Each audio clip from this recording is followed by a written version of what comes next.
નમસ્તે વિદ્યાર્થી મિત્રો, આજે આપણે ધોરણ 6 ગણિત પ્રકરણ 2 પૂર્ણ સંખ્યાઓમાં પૂર્ણ સંખ્યાઓના ગુણધર્મો વિશે શીખીશું. પૂર્ણ સંખ્યાઓનો સૌથી પહેલો ગુણધર્મ છે સમરૂપતાનો ગુણધર્મ. તો કે કોઈ પણ પ્રક્રિયા થાય પછી જવાબ છે એનો ગુણધર્મ જાળવી રાખે તો એ સમરૂપતાનો ગુણધર્મ ધરાવે છે તેમ કહેવાય. પરંતુ કોઈ પણ પ્રક્રિયા થયા પછી મળેલો જવાબ જે છે એ પ્રક્રિયકોનો ગુણધર્મ જાળવી ન રાખે તો તે સમરૂપતાનો ગુણધર્મ ધરાવતો નથી તેમ કહેવાય.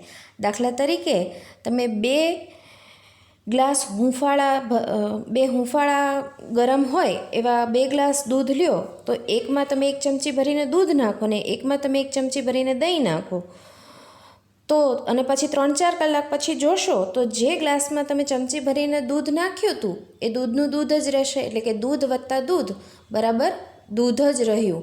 તો તે સમરૂપતાનો ગુણધર્મ જાળવે છે. પરંતુ જે ગ્લાસમાં તમે ચમચી ભરીને દહીં નાખ્યું હતું તો એ દહીં થઈ જાય છે. દૂધ પોતાનો સમરૂપતાનો ગુણધર્મ જાળવતું નથી દહીં માટે એ બદલાઈ જાય છે, તો એ સમરૂપતાનો ગુણધર્મ જાળવતું નથી તેમ કહેવાય. આ વસ્તુ આપણે પૂર્ણ સંખ્યાઓમાં 4 મુખ્ય પ્રક્રિયાઓ સરવાળા, બાદબાકી, ગુણાકાર અને ભાગાકાર માટે કઈ પ્રક્રિયાઓ સમરૂપતાનો ગુણધર્મ જાળવે છે અને કઈ પ્રક્રિયાઓ સમરૂપતાનો ગુણધર્મ નથી જાળવતી એ માટે જોઈએ.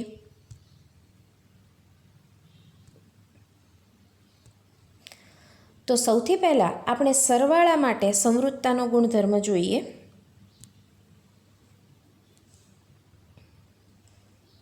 તો કે સૌથી પહેલો સરવાળો છે 7 વત્તા 8. 7 પણ પૂર્ણ સંખ્યા છે, 8 પણ પૂર્ણ સંખ્યા છે. તે બંનેનો સરવાળો કરતાં જવાબ મળે છે 15. તો એ પણ એક પૂર્ણ સંખ્યા જ મળે છે. ત્યાર પછીનો સરવાળો જોઈએ 5, એ પૂર્ણ સંખ્યા છે, વત્તા 5 એ પણ પૂર્ણ સંખ્યા છે. બંનેનો સરવાળો કરતાં જવાબ મળે છે 10. એ પણ એક પૂર્ણ સંખ્યા જ છે. ત્યાર પછીની પ્રક્રિયા જોઈએ 0 વત્તા 15. 0 આપણને ખબર છે કે સૌથી નાની પૂર્ણ સંખ્યા 0 છે, તો 0 એ પૂર્ણ સંખ્યા છે, વત્તા 15 એ પણ એક પૂર્ણ સંખ્યા છે. બંનેનો સરવાળો કરતાં જવાબ મળે છે 15. એ પણ એક પૂર્ણ સંખ્યા છે. ત્યાર પછી જોઈએ તો 1 એ પૂર્ણ સંખ્યા છે, એનો સરવાળો 2 સાથે કરીએ તો એ પણ એક પૂર્ણ સંખ્યા છે. જવાબ મળે છે 3, તો એ પણ એક પૂર્ણ સંખ્યા જ છે. ત્યાર પછી જોઈએ તો 0 એ એક પૂર્ણ સંખ્યા છે, વત્તા 0 એ પણ પૂર્ણ સંખ્યા છે. 0માં 0 ઉમેરીએ તો 0 જ મળે છે, તો એ પણ એક પૂર્ણ સંખ્યા જ છે. તો તમે જોયું કે આ તમામ સરવાળામાં પૂર્ણ સંખ્યામાં પૂર્ણ સંખ્યા ઉમેરતા જવાબ પૂર્ણ સંખ્યા જ મળે છે. તો સરવાળાના સમરૂપતાના ગુણધર્મો માટે આપણે આવું કહી શકાય કે પૂર્ણ સંખ્યા વત્તા પૂર્ણ સંખ્યા બરાબર પૂર્ણ સંખ્યા મળે છે. આમ પૂર્ણ સંખ્યાઓનો સરવાળો કરતાં જવાબ પૂર્ણ સંખ્યા જ મળે છે. તેથી પૂર્ણ સંખ્યાઓ સરવાળા માટે સમરૂપ છે, આવું કહી શકાય. ત્યાર પછી સમરૂપતાનો ગુણધર્મ આપણે ગુણાકાર માટે જોઈએ. તો સૌથી પહેલો ગુણાકાર છે 7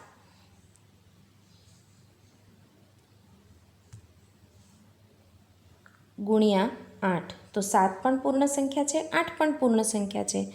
એનો ગુણાકાર કરતાં જવાબ મળે છે 56. એ પણ એક પૂર્ણ સંખ્યા જ છે. ત્યાર પછી જોઈએ તો 5 પૂર્ણ સંખ્યા છે, એને ગુણ્યા 5 કરીએ તો બંને પૂર્ણ સંખ્યાનો ગુણાકાર કરતાં જવાબ મળે છે 25. એ પણ એક પૂર્ણ સંખ્યા જ છે. ત્યાર પછી જોઈએ તો 0 એ પૂર્ણ સંખ્યા છે, ગુણ્યા 15. તો હવે આપણને ખબર છે કે 0 સાથે કોઈ પણ સંખ્યાનો ગુણાકાર કરીએ તો જવાબ 0 મળે અને 0 એ સૌથી નાની પૂર્ણ સંખ્યા છે. ત્યાર પછીનો ગુણાકાર જોઈએ 1 ગુણ્યા 2. તો 1 સાથે 2નો ગુણાકાર કરતાં જવાબ મળે છે 2. એ પણ એક પૂર્ણ સંખ્યા જ છે.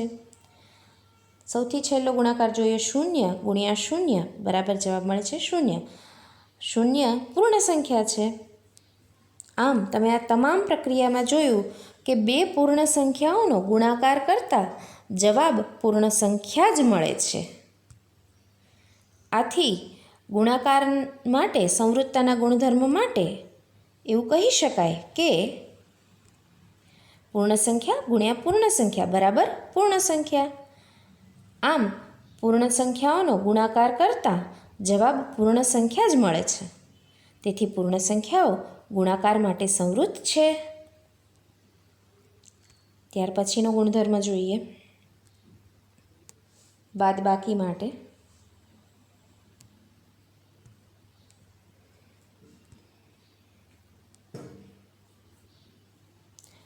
તો પહેલી બાદબાકી 8 ઓછા 7 બરાબર 1. તો 1 એ પૂર્ણ સંખ્યા છે.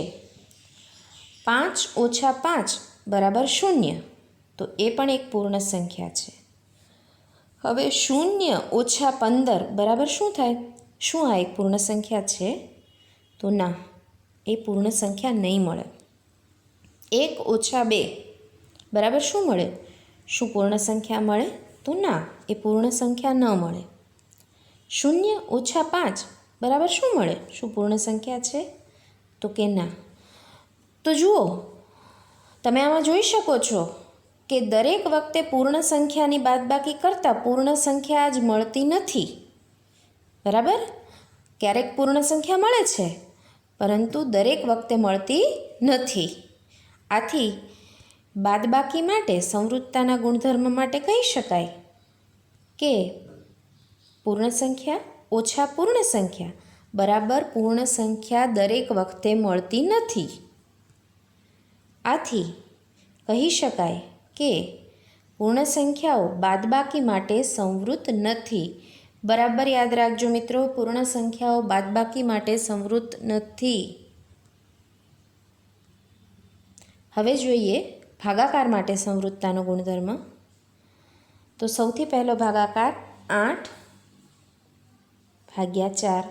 હવે આપણને ખબર છે 8 ભાગ્યા 4 કરીએ તો 2 મળે. 4 દુ 8 એ એક પૂર્ણ સંખ્યા છે. 7 એ એક પૂર્ણ સંખ્યા છે. ભાગ્યા 8 એ પણ એક પૂર્ણ સંખ્યા છે. પરંતુ 7 ભાગ્યા 8 કરતાં જવાબ મળે છે 7 અષ્ટમાંશ.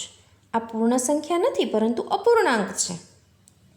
ત્યાર પછીનું જોઈએ 12 ભાગ્યા 3. તો 12 ભાગ્યા 3 કરતાં જવાબ મળે છે 4. તો 4 જે છે એ પૂર્ણ સંખ્યા છે. ત્યાર પછીની સંખ્યા 3 ભાગ્યા 5. 3 અને 5 બંને પૂર્ણ સંખ્યા છે, પરંતુ બંનેનો ભાગાકાર કરતાં જવાબ મળે છે 3 પંચમાંશ. 3 પંચમાંશ એ અપૂર્ણાંક છે, પૂર્ણ સંખ્યા નથી. બરાબર? તો આપણે આમાં જોઈ શકીએ છીએ કે પૂર્ણ સંખ્યાઓનો પૂર્ણ સંખ્યા વડે ભાગાકાર કરીએ તો દરેક વખતે પૂર્ણ સંખ્યા મળતી નથી. બરાબર? તો ભાગાકારના સંવૃત્તાના ગુણધર્મો માટે કહી શકાય કે પૂર્ણ સંખ્યા ભાગ્યા પૂર્ણ સંખ્યા બરાબર પૂર્ણ સંખ્યા દરેક વખતે મળતી નથી. આથી કહી શકાય કે પૂર્ણ સંખ્યાઓ ભાગાકાર માટે સંવૃત્ત નથી. બરાબર યાદ રાખજો દોસ્તો, પૂર્ણ સંખ્યાઓ ભાગાકાર માટે સંવૃત્ત નથી. આમ પૂર્ણ સંખ્યાઓ સરવાળા અને ગુણાકાર માટે સંવૃત્ત છે, જ્યારે બાદબાકી અને ભાગાકાર માટે સંવૃત્ત નથી. આની પછીના ગુણધર્મો આપણે ક્રમ અને જૂથનો ગુણધર્મ લઈને ફરી મળીશું. આવજો.